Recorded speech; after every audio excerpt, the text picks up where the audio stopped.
বেরিয়ে পড়লাম। তো আবার আমরা চলেছি মন্দিরের পথে, একটা টোটো নিয়ে নিলাম গেট থেকে বেরিয়ে একদম। তো এখনও কিন্তু ভোরের আলো ফোটেনি বলতে পারেন, ঘড়িতে যদি 5:30 বাজে, কোনো মানে রাতের অন্ধকার কাটেনি। এখানে এখনও ভোর রয়েছে, যদিও আমাদের হ্যাঁ কলকাতায় কিন্তু এই সময় কিন্তু আমরা বেরিয়ে পড়ি, আমি রোজ সকালবেলা। হ্যাঁ, তো এবার রাস্তা দিয়ে আমাদের নিয়ে যাচ্ছে। এখানে প্রচুর রুমের ব্যবস্থা রয়েছে, কোনো অসুবিধা হবে না স্টেশনের সামনে, এবং সবগুলোই কিন্তু 24 আওয়ার মোটামুটি খোলাই থাকে। মানে আপনি যদি আপনার ট্রেন রাত 12টা, 1টা, 2টো, 3টেতেও আসে, আপনার কিন্তু রুম পেতে কোনো অসুবিধা হবে না, যতই আপনার পরিবার সাথে থাকুক, সঙ্গে মহিলা থাকুক। তো আমরা মোটামুটি চান টান করে বেরিয়ে পড়েছি একদম। সকালবেলা ওয়েদার কিন্তু খুবই প্লেজেন্ট, মানে বলতে পারেন হালকা ঠান্ডা ঠান্ডা রয়েছে। আমরা হোটেল থেকে বেরাতে একটা টোটোওয়ালাকে পেয়ে গেলাম, সে বলল 50 টাকা মিনিমাম আমাদের নিয়ে যাচ্ছে মন্দিরের সামনে। তো আমরা এখন চলেছি মন্দিরের পথে। তো এখান থেকে আই থিঙ্ক ওই 1.5 থেকে 2 কিলোমিটার ডিস্টেন্স হবে মন্দির। তো এরকমই ভাড়া নেবে, আর এখানে 20 টাকা আমরা শুনেছি, বাট কেউ যেতে চায় না। তো এবার হচ্ছে গিয়ে দেখুন বাইরে ফুল বসে গেছে। তো এবার আমরা মন্দিরের সামনে পৌঁছাই, গিয়ে আপনার সাথে ওখানে কথা বলবো। টোটো থেকে নেমে আসতেই দেখতে পাচ্ছি মন্দির, যদিও ভিতরে কি দেখাতে পারবো জানি না, আগেই দেখে নিলাম এটা মন্দিরের ছোট্ট ঝলক। তো চলুন ভিতরে যাওয়া যাক। ঘড়িতে এখন বাজছে হচ্ছে কি সকাল 5:30 বা 5:40 মোটামুটি। তো দেখুন এখানে একটা বড় আরতি হচ্ছে দেখতে পাচ্ছি, কতটা দেখাতে পাচ্ছি আমি জানি না।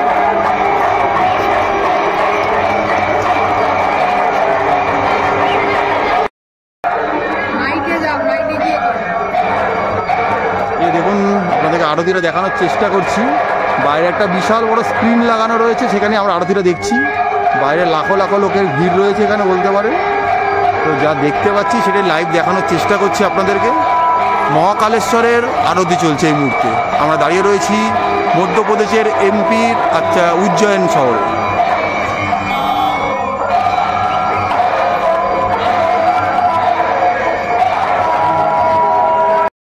যে আমরা এদিক দিয়ে এসেছিলাম তখন রাতের অন্ধকার ছিল, ভোরে আলো ফোটেনি। আর এদিকে দেখছেন কাউন্টারটা, এদিক দিয়ে যাওয়ার গেট। আর এখানে হচ্ছে শীঘ্র দর্শন যে কাউন্টারটা, আপনারা এখানে এসেও ক্যাশে টিকিট কাটতে পারেন, অনলাইনে টিকিট কাটতে পারেন। আর আমরা যেহেতু অনলাইনে টিকিট কেটেছিলাম, তো সেই টিকিটটা আমরা এখান থেকে প্রিন্ট নিলাম। এই যে দেখতে পাচ্ছি আমাদের টিকিটগুলো দিয়ে দিয়েছে। তো এই এটা নিলাম, এই কিউআর কোডটাই ফোনে থাকবে, সেটা দেখালেই মোটামুটি টিকিটটা দিয়ে দিচ্ছে আমাদেরকে। এই টিকিটটা পেয়ে গেলাম।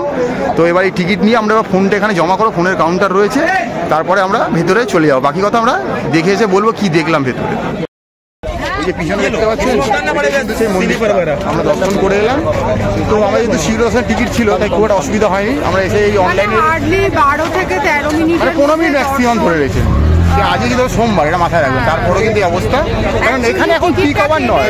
কারণ শুনেছিলাম প্রচুর লাখ লাখ দর্শনার্থী আর প্রচুর ভিড় হয়। তারপরে আজকে যেহেতু সোমবারটা একটু মানে ভেবেছিলাম কত মানে ভিড় হবে এইটা ভেবেই মানে টিকিটটা কেটেছিলাম, যে দেখা যাক টিকিট কেটে কি। মানে 12 থেকে 13 মিনিট, 15 মিনিটও বলবো না, 12 থেকে 13 মিনিট। আলাদা জুতোর কাউন্টার রয়েছে ফ্রি, মোবাইল কাউন্টার ফ্রি, সব ফ্রি কাউন্টার রয়েছে। আর অনলাইনে টিকিটটা কেটে যে কিউআর কোডটা এসে দেখালাম, ওরা আমাদেরকে হার্ড কপি দিল। আপনাদেরকে আগেও দেখিয়েছি, এই যে দেখে নিন টিকিটটা এরকম একটা টিকিট দেবে আপনাকে, যেটা হয়ে থাকে পাস আর কি এন্ট্রি পাস। এই কিউআর কোডটা ভেতরে আবার স্ক্যান করলে, আর লম্বা করিডোর ধরে চলছি, রেলিং করা রয়েছে আমাদের জন্য, মানে যেহেতু পাস রয়েছে বলে, বিনা পাশে আলাদা আলাদা রাস্তা রয়েছে। তো দেখা হয়ে গেল ভেতরে আর ছোট ছোট একটুখানি হয়তো বলে দিচ্ছি আপনাদেরকে, সেটা হচ্ছে যে এই যে মন্দির যাওয়ার আগে প্রচুর প্রসাদের সব জায়গাতেই থাকে, দোকান থাকে, ফুল, তারপরে নকুলদানা, বিভিন্ন মিষ্টান্ন জিনিস থাকে ঠাকুরকে মানে নিবেদন করার জন্য। কিনে কোনো লাভ নেই, কারণ যে জায়গাটা থেকে আপনার দর্শনটা হবে ওখানে একজন আছে, অনেকটা ধরুন প্রায় 100 মিটার দূর থেকে দর্শন হচ্ছে। 100 মিটার যেখানটা থেকে যাত্রীরা মানে দর্শন করতে পারছে, মানে পুণ্যার্থীরা বা যাত্রীরা, সেখানে একজন এই পান্ডা আছে, সে হাত থেকে সমস্ত কিছু নিয়ে ওই সামনেই কোনো একটা মানে পাত্র, একটা জায়গা আছে, সেখানে ওই ফুল বেলপাতা দিয়ে দিচ্ছে, মানে ফেলেই দিচ্ছে, আমি বলতে বাধ্য হচ্ছি। আর ওই যে প্রসাদটা আপনি নিয়ে যাবেন নকুলদানে, সেটা আপনার হাতে দিয়ে দেবে। মানে মন্দির যেখানে মহাদেবের লিঙ্গ, যেখানে যে গর্ভগৃহের হচ্ছে, গর্ভগৃহের দরজাতেও স্পর্শ হচ্ছে না।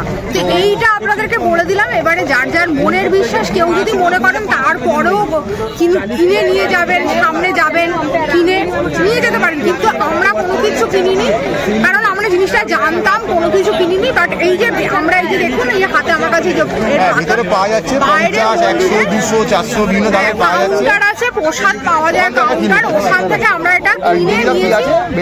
এই যে লাড্ডু আছে, বেসনের লাড্ডু আছে, লাড্ডুটা খেয়েওছি। এই যে এটা 50 টাকার বাক্স, এটাতে 2টো লাড্ডু ছিল। আর আমরা বাড়ির জন্য আর মানে নিজেরা এখানে খেলাম, সেই জন্য মানে 50, 100, 200 নানা রকম কোয়ান্টিটির লাড্ডুর বাক্স আছে। আপনারা আপনাদের মতো বাড়িতে যদি নিয়ে যাবেন মনে করেন কিনতে পারেন, এই হচ্ছে ব্যাপার। আর ওখানে হুন্ডি আছে, ওখানে আপনি আপনার যারা মনে করছেন যে আমি কিছু পুজো কিনে নিয়ে যেতে পারলাম না, খারাপ লাগছে, তার আমরা যেটা করেছি সেটা হচ্ছে একটা দক্ষিণা যেটা পেরেছি, যার সামর্থ্য হয়েছে ওই হুন্ডিতে দিয়ে দিয়েছি। এই হচ্ছে ব্যাপার। বাইরে এমনি ভিড়ভাড় হয়েছে, এখন দোকানপাট সব খুলে গেছে। যখন ইসলাম তখন সব অন্ধকার ছিল ঘুটঘুটে, এখন দেখুন চারদিকে আলোয় আলোয় ভরে গেছে। লোক দেখুন, কাতারে কাতারে লোক দেখাচ্ছি। পিছনে আমার পিছনে দেখুন, ওই পিছনের রাস্তাটা দিয়ে আমরা হেঁটে এসেছিলাম অটো থেকে নামার পরে, মানে টোটো থেকে নামার পরে। তো এখন লোকে লোকে ভর্তি হয়ে গেছে। তো এই মোটামুটি দর্শন। আর অন্য ভিডিওতে তো দেখলেন, আমরা বলেছি মহাকালেশ্বরের ইতিহাসটা আমরা অন্য ভিডিও তুলে ধরেছি। করিডোরের একটা আলাদা ভালো করে ভিডিও এসছে। আর সকালবেলা বর্ষারতির যে লাইভ দর্শন যেটা, সেটা আপনাদেরকে আপনারা আলাদা ভিডিওতে দেখবেন, দেখুন ভালো লাগবে, তার আলাদা ভিডিও আছে, দেখতে থাকুন ম্যাপে।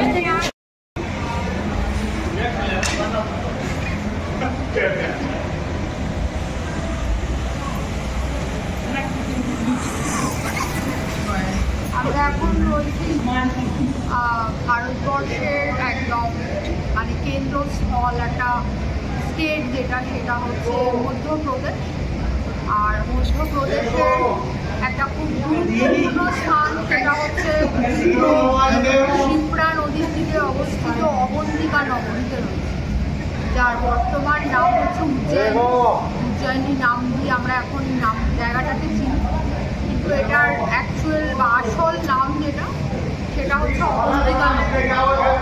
এই অবন্তিকা নগরী যে কারণে বিখ্যাত, সেটা হচ্ছে মহাকালেশ্বর মহাদেব শ্রী শ্রী মহাদেবের জন্য বিখ্যাত এই অবন্তিকা নগরী, সেখানে রয়েছে। এবং মহাকালের তার মন্দিরের এখানেই আমরা এখন এই মহাকালের মন্দির নিয়ে বা মহাদেব নিয়ে অনেক মানুষের অনেক প্রশ্ন আছে, বা অনেক রকমের জানেনও অনেক।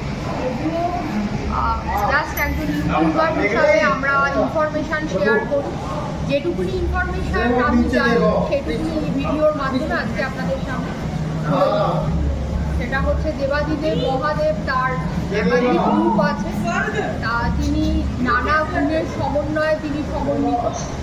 আর এই যে মন্দিরটা মহাকালেশ্বর, এই মহাদেবের এই মন্দিরের আলাদা মহাত্ম আছে, আলাদা বৈশিষ্ট্য আছে। এই মন্দিরটা হচ্ছে দ্বাদশ যে জ্যোতির্লিঙ্গ, সেই জ্যোতির্লিঙ্গের এক অন্যতম জ্যোতির্লিঙ্গ হচ্ছে এই মহাকালেশ্বর।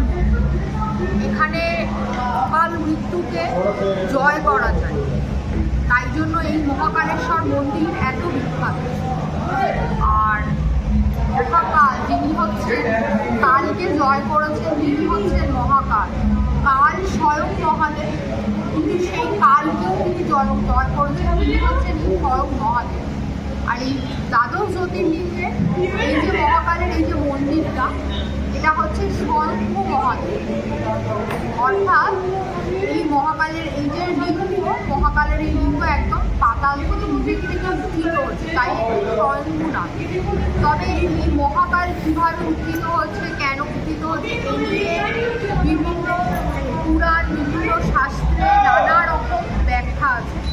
কেউ কেউ বলেন দেব এবং দানবদের মধ্যে এক যুদ্ধ হয়েছিল, যে যুদ্ধে দেবগণ পরাজিত হয়েছিল। পরবর্তীকালে দেবগণ যাতে তাদের ভিতর শক্তিকে পুনরুদ্ধার করতে পারে, তাই জন্য মহাকাল অর্থাৎ মহাদেব মহাকাল রূপে আবির্ভূত হয়ে দেবতাদেরকে আশীর্বাদ দিয়েছিলেন। তারপরে দেবতারা আবার তাদের ভিতর শক্তিকে পুনরুদ্ধার করে। এছাড়াও নানা রকম ব্যাখ্যা আছে। তবে যুগ যুগ ধরে, আদি অনন্তকাল ধরে এই মহাকালের মন্দির আমাদের এই দেশে রয়েছে। সেটা যদি সত্যযুগ থেকে বলি, সত্যযুগ, ত্রেতা যুগ, দাপর যুগ এবং আজ এই কলির যুগেও আমাদের পরম সৌভাগ্য যে আজও আমরা এই মহাকালের মন্দিরে মহাদেবের দর্শন করি, আমাদের পরম সৌভাগ্য। মহাকালের মন্দিরে ব্যাখ্যা বিভিন্ন শাস্ত্রে, বিভিন্ন গ্রন্থে উপাধির উল্লেখ আছে, যেমন যেমন কালিদাসের মেঘদূতম, রঘুবংশম, এইসব বিভিন্ন যে বড় বড় গ্রন্থগুলো আছে সেই গ্রন্থগুলোতে কিন্তু এই মহাকাল মন্দিরের উল্লেখ আছে। এবং শুধু মন্দির নয়, মন্দিরের সেখানকার সেই সময়কার স্ট্রাকচার এই সমস্ত কিছু নিয়েও নানা রকম ব্যাখ্যা আছে। এছাড়াও মানে আরও বেশ কিছু গ্রন্থ আছে, যেমন বান্ধবের কাদম্বরী যে গ্রন্থটি আছে সেই গ্রন্থটাও কিন্তু এই মহাকালের মন্দিরের উল্লেখ আছে। আচ্ছা, এবারে এই মন্দিরের একটুখানি স্ট্রাকচার নিয়ে কথা বলছি। সেটা হচ্ছে যে একদম প্রথম থেকে যখন মন্দিরটা তৈরি হয়েছিল তখন কিন্তু আজকের দিনে আমরা যে মন্দিরটা দেখতে পাই যে নানা রকম চূড়া, অনেকগুলো স্তর, এসব কোনো কিছুই ছিল না। বিশেষ করে কালিদাসের রঘুবংশম যে গ্রন্থটি আছে সেই গ্রন্থতে কালিদাস বর্ণনা করেছেন নিকেতন হিসাবে, অর্থাৎ মন্দিরের যে ছাদ সেটা একদম সমতল একটা ছাদ ছিল। তখন কিন্তু মন্দিরের কোনো চূড়া ছিল, কিন্তু আজকের দিনে আমরা যে মন্দিরটা দেখতে পাই সেটা হচ্ছে মন্দিরের চূড়া আছে। আসলে কালিদাস যে সময় মন্দিরটি ব্যাখ্যা করেছেন সেটা হচ্ছে গুপ্ত সাম্রাজ্যের সময়কার ব্যাখ্যা থেকে কালিদাসের এই মন্দিরের ব্যাখ্যা পাওয়া যায়। কিন্তু পরবর্তীকালে আরও বিভিন্ন রাজবংশ এই উজ্জয়িনী বা অবন্তিকা নগরীতে রাজত্ব করে গেছে।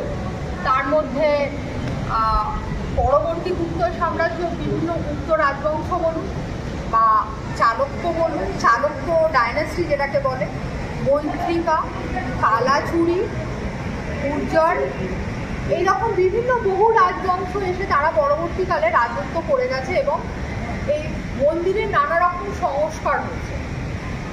মূল যে মন্দিরটা সেটা কিন্তু পাথর দিয়ে তৈরি এবং তার ভেতরে যে পিলারগুলো ছিল সেটা হচ্ছে উডেন অর্থাৎ কাঠের। কিন্তু এই যে বললাম আজকের দিনে যে মন্দিরটা আমরা দেখতে পাই তার কিন্তু চূড়া আছে, আগে মন্দিরে কিন্তু কোনো চূড়া ছিল না। পরবর্তীকালে আরও বিশেষ পরিবর্তন হয় মারাঠা রাজত্বের সময়, মারাঠা ডাইনেস্টির সময় এই মন্দিরে আরও বিশেষ পরিবর্তন। মারাঠা রাজবংশের একজন বিশেষ প্রতিভাশালী ব্যক্তি তিনি ছিলেন রানোজি শিন্ডে। রানোজি শিন্ডে এই সময় বিশেষ তৎপরতার সাথে মহাকালের মন্দিরটার সুনির্মাণ পুনর্গঠিত করেছেন বা সুনির্মাণ বা পুনর্গঠিত করেছিলেন বলা যেতে পারে। সেই সময় এই মন্দিরটার বেশ কতগুলো স্তর তৈরি হয়, চূড়া তৈরি হয়, মন্দিরটার সংস্কার হয় এবং মন্দিরটা আরও বিশেষভাবে বিস্তার পায়। এবং সেই সময়কার বর্ণনা থেকে জানা যায় যে মন্দিরের বিভিন্ন স্তরে সোনা মুক্ত ভাস্কর্য কাঁপছে। তবে এই যে মন্দিরটা মহাকালের, এখানে মারাঠা বলুন, চালুক্য, এইসব বিভিন্ন রাজবংশের সংস্কৃতির ছোঁয়া পাওয়া যায়। বর্তমানে আমরা যে মন্দিরটাকে দেখতে পাই এই মন্দিরের মধ্যে চালুক্য, ভূমিকা, মারাঠা সংস্কৃতির ছোঁয়া এই মন্দিরটাতে আমরা দেখতে পাই। আচ্ছা, এবারে একটুখানি বলি যে মহাকাল যিনি হচ্ছেন কালকে জয় করেছেন তার বিশেষত্বটা হচ্ছে 12টি জ্যোতির্লিঙ্গ যদি আমরা ভারতবর্ষের বিভিন্ন প্রান্তে ধরি সেগুলো হচ্ছে বাবা বিশ্বনাথ, বাবা বৈদ্যনাথ, মহাকালেশ্বর, এখানে অলরেডি আমরা রয়েছি যার কাহিনী আপনাদেরকে আমি এই মুহূর্তে বলছি, ওঙ্কারেশ্বর, সোমনাথ, নাগেশ্বর, কেদারনাথ, রামেশ্বরম, মল্লিকার্জুন, কৃষ্ণেশ্বর, ত্রম্বকেশ্বর, ভীমশঙ্কর। এই হচ্ছে দ্বাদশ জ্যোতির্লিঙ্গ। এবং শুধু দ্বাদশ জ্যোতির্লিঙ্গ নয়, সারা ভারতবর্ষ ব্যাপী যেখানে মন্দির আছে পূর্বমুখী মহাদেবের এই মহাকালের এই মন্দিরটা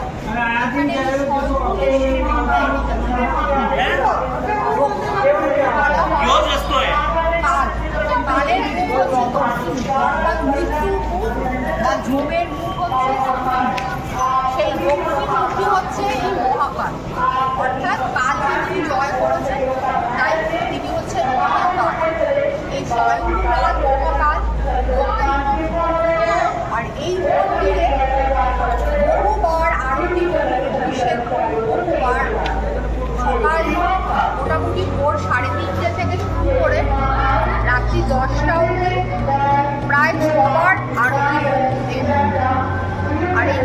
যে শুধু আরতি হয় তাই নয়, না একাধিকবার অভিষেক হয়। জল অভিষেক থেকে রাজ অভিষেক থেকে নানা রকম অভিষেক হয়। অশ্ব আরতি তো তার মধ্যে একটা বিশেষ গুরুত্বপূর্ণ অশ্ব আরতি নিয়েও নানা রকম কাহিনী আছে। এই মন্দির আপনাদেরকে অলরেডি আমি বললাম যে সত্যযুগ বলুন, ত্রেতাযুগ, দাপর আর আজ এই কলিযুগ, আমরা পরম সৌভাগ্যবান যে আজও আমরা এই মহাদেবকে আমাদের মাঝে পেয়েছি, আমরা তার দর্শন পেয়েছি। কথিত আছে যে মানে ত্রেতাযুগে স্বয়ং রামচন্দ্র এই মহাকালের দর্শন করে গেছে এবং দাপর যুগে ভগবান শ্রীকৃষ্ণ তিনিও এসে এই মহাকালের দর্শন করেছেন। এবং আরও একটা তথ্য আপনাদেরকে জানিয়ে রাখবো, সেটা হচ্ছে এই উজ্জয়িনীতেই কিন্তু ভগবান শ্রীকৃষ্ণের গুরুদেব সন্দীপন মুনির আশ্রম, যেখানে ভগবান শ্রীকৃষ্ণ এসে তার শিক্ষা কার্য সম্পন্ন করেছিলেন, অর্থাৎ তিনি শিক্ষা গ্রহণ করেছিলেন সন্দীপন মুনির কাছে। এই মহাকাল মন্দিরের যে বর্ষ আরতি আছে তার একটি বিশেষ কাহিনী আছে, যেটা আপনাদেরকে বলছি।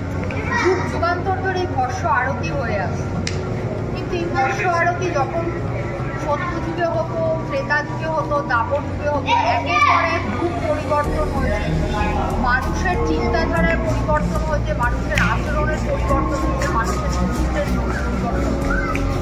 আধুনিক যুগের রাজা এই উজ্জয়িনীতে একটা সময় রাজা বিক্রমাদিত্য রাজত্ব করে গেছেন, এক বিখ্যাত রাজা ছিলেন এবং মহাকালের সাথে, মহাদেবের সাথে তার ছিল এক ঐকান্তিক সম্পর্ক। কোনো এক কারণবশত হয়তো মহাদেবের স্বপ্ন পেয়ে অথবা কোনোভাবে তাকে উপলব্ধি করেছিলেন, সেটা হচ্ছে কাহিনী হচ্ছে মানুষের দেহের যে মানুষের দেহকে চিতাতে জ্বালানো হয়, চিতায় জ্বালানোর পর তার যে বর্ষ হয়, সেই বর্ষ দিয়ে মহাদেবের একটা সময় আরো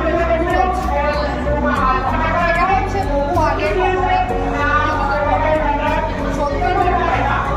ত্রেতাযুগ, দাপর যুগে একই ধরনের যে কথাটা আপনাদেরকে বললাম, যে যত যুগ পরিবর্তন হচ্ছে মানুষের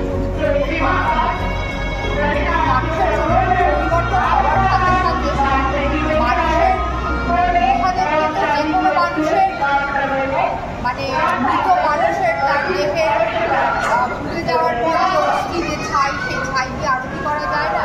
তাই রাজা বিক্রমাদিত্য এই মানুষের দেহের এই চিতার যে ছাই, সেই চিতার ছাইয়ের বর্ষ আরতি বন্ধ করে দিয়েছিল। তা বর্তমানে আমরা যেটুকুনি জানি এই মহাকাল মন্দিরে বর্ষ আরতি আজও হয়। আপনাদেরকে আমি আগেই বললাম, বর্ষ আরতি হয় ভোরবেলা 4টে থেকে 6টা।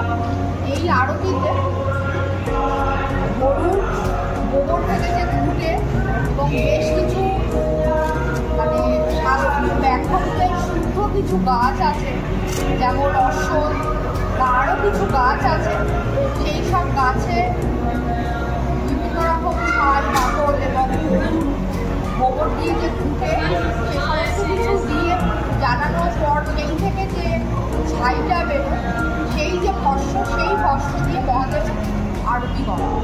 এই মহাদেবের এই ভস্য আরতি হচ্ছে খুব দুর্লভ। যারা এই দর্শন করতে পারেন তাদের খুবই ভালো লাগে। অনেকে আছে টিকিট কেটে ভেতরে গিয়ে দর্শন করা যায়, আর যারা ভেতরে দর্শন করতে পারেন না, এখানে বাইরে সিসিটিভি বিশাল বড় বাড়ানো থাকে বেশ কত, সেখান থেকেও অনেকে দর্শন করতে পারে। আর এই মহাকালের মন্দিরের আরও একটা বিশেষ যেটা কথা, সেটা হচ্ছে যে এটা নিয়ে নানা রকম মিথ আছে, যে এখানে মহাকাল হচ্ছে উজ্জয়িনের রাজা, অর্থাৎ এই উজ্জয়িন মন্দির অরণ্যিকা নগরী, এখানকার একমাত্র রাজা হচ্ছে মহাকাল, মহাদেব। এই মহাকালের মন্দিরে এসে কারোর প্রার্থনা বিফল হয় এবং একটা প্রথম কথা হচ্ছে যেটা সবার সবথেকে বড় অত্যন্ত মঙ্গলময় এবং তিনি হচ্ছেন কাল অকাল জয় করার জন্য যাকে বলা হয় মহাকাল, এবং তিনি কাল সর্ব